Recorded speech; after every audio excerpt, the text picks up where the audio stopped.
Hola, mi nombre es Cristian Camilo Vargas Quintero, soy estudiante del programa de Química de la Universidad del Tolima y en esta ocasión voy a hablar acerca de la oxidación de suero. Esta presentación estará dividida en 5 secciones. En la introducción explicaré qué es y para qué se usa la oxidación de suero. En la segunda sección mostraré la reacción general. En la tercera sección explicaré el mecanismo de reacción.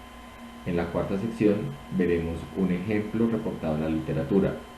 Y en la quinta sección hablaré acerca de la importancia de esta reacción, explicando cuáles son sus ventajas y desventajas. Introducción.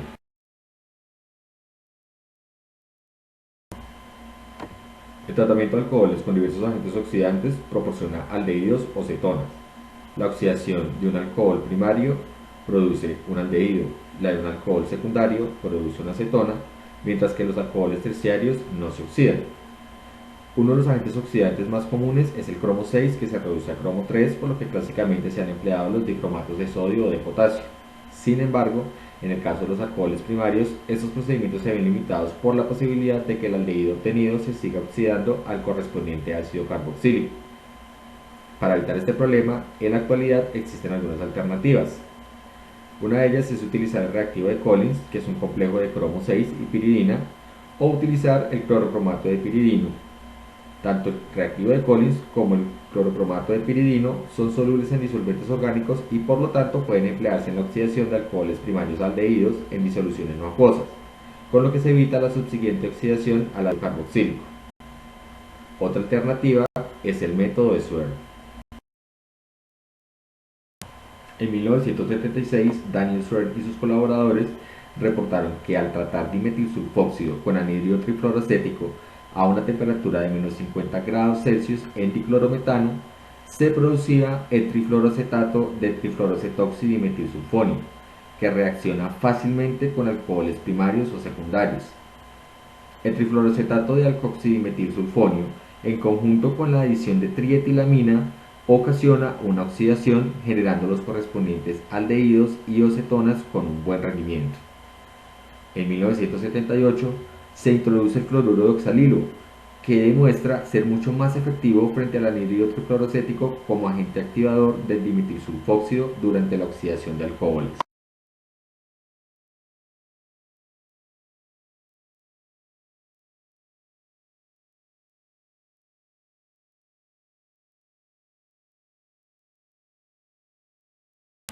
Reacción general. Para escribir una reacción general de la oxidación de Swern, dibujamos en el lado de los reactivos la estructura del alcohol primario o secundario que se va a oxidar y que corresponde al sustrato de la reacción. Luego dibujamos la flecha que indica el sentido de la reacción.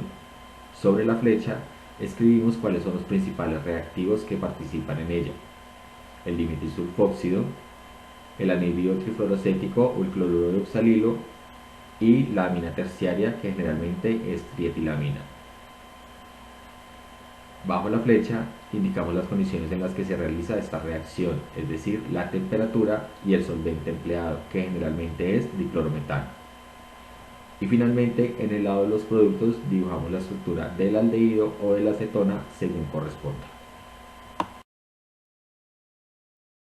Mecanismo de reacción. Vamos a hablar del mecanismo de la oxidación de Swern empleando anhídrido trifluoroacético. El mecanismo de reacción consiste de 3 etapas a seguir. La primera etapa es la formación del agente oxidante. El proceso inicia con la reacción entre el dimetilsulfóxido y el anhídrido trifluoroacético.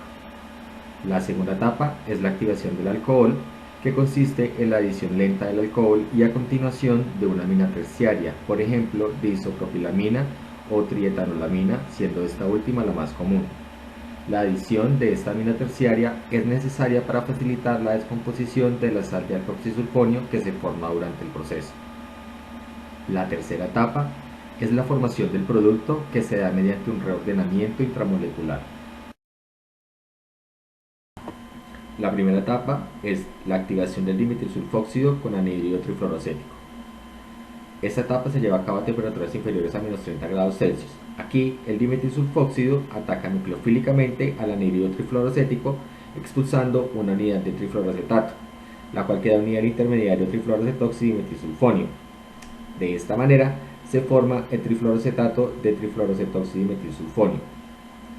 Sin embargo, este producto intermediario es inestable por encima de los menos 30 grados Celsius, formando un producto secundario a través de una reacción denominada reordenamiento de Pummerer, razón por la cual esta reacción suele realizarse a una temperatura cercana a los menos 50 grados Celsius. En la segunda etapa, el alcohol primario o secundario ataca al átomo de azufre sobre el producto intermedio con el consecuente reordenamiento y la expulsión de una molécula de ácido trifluoroacético, formando así una sal de alcoxisulfonio. Esta sal de alcoxisulfonio luego pierde un hidrógeno por ataque de la amina terciaria, dejando finalmente un iluro de alcoxisulfonio. Recordemos que un iluro es una molécula dipolar eléctricamente neutra, que contiene un átomo con una carga formal negativa, como en este caso un carbanión, unido a otro heteroátomo con una carga formal positiva, que por lo general es nitrógeno, fósforo o azufre, en este caso azufre, y en la cual ambos átomos poseen un octeto completo de electrones. La etapa final es la formación del producto. Aquí, un reordenamiento intramolecular en el iluro conlleva la expulsión del tioéter, que se indica en rojo, y a la liberación del aldehído o cetona correspondiente. A continuación vamos a ver un ejemplo de aplicación de la oxidación de Swern, publicado en un artículo científico. En el artículo titulado Room Temperature Swern Oxidations by Using a Microscope Flow System, Tatsuya Kawaguchi y colaboradores emplearon un sistema de flujo con microreactores como el que se indica en la figura 1 de su artículo para realizar la oxidación de Swern de 4 alcoholes diferentes a 3 temperaturas distintas, menos 20 grados Celsius, 0 grados Celsius y 20 grados Celsius. En el esquema 1, ellos ilustran el mecanismo de la oxidación de Swern bajo las condiciones en las que fue realizada, es decir, haciendo reaccionar el dimetilsulfóxido con anhídrido trifluoroacético en presencia de diclorometano como solvente y con adición de trietilamina. Allí se ilustran además las rutas por las cuales se pueden generar los diferentes productos secundarios, es decir, los diferentes rearreglos de Pummerer. Estos productos son indeseados en la reacción. Sus rendimientos fueron calculados junto con el rendimiento del producto principal en la siguiente tabla. En la tabla 1, los autores indican los alcoholes empleados en este estudio, el 1-decanol, el 2-octanol, el ciclohexanol y el alcohol bencílico. Además, se indica el sistema empleado para su oxidación, ya sea el sistema de flujo a microescala o el sistema batch a macroescala. También se indica el tiempo de residencia en el reactor 1 en el caso del flujo a microescala, la temperatura a la cual se realizó la operación, el porcentaje de conversión del sustrato, y en las 3 últimas columnas se muestran los rendimientos del producto principal y de los 2 subproductos que se indican en el 1, es decir, los que se originan con los rearreglos de Pummerer. Las reacciones generales, ilustradas en Kindro a partir de la información proporcionada en el estudio, se muestran a continuación. Observe que en el caso del 1-decanol y el alcohol bencílico, al ser alcoholes primarios, se obtiene como producto el correspondiente aldehído, 1-decanal y benzaldehído respectivamente. En el caso del ciclohexanol y el 2-octanol, como son alcoholes secundarios, se oxidan a la correspondiente cetona, ciclohexanona y 2-octanona respectivamente. A continuación hablaremos de la importancia, ventajas y desventajas de la oxidación de Swern.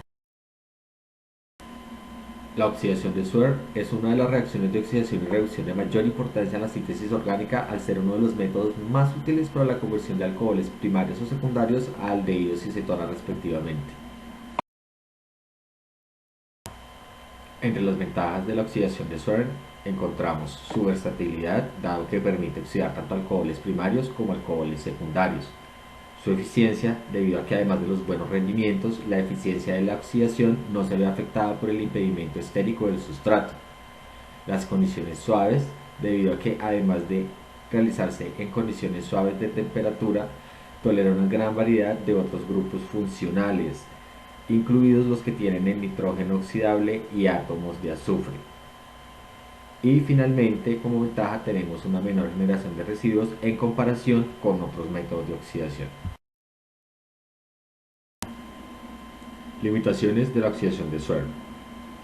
En primer lugar, cuando se emplea el anhídrido trifluoroacético, el primer intermediario es inestable por encima de los menos 30 grados Celsius, como ya se ha mencionado, formando un producto secundario a través de un reordenamiento de Pummerer, razón por la que usualmente la reacción debe llevarse a cabo a cerca de menos 50 grados Celsius.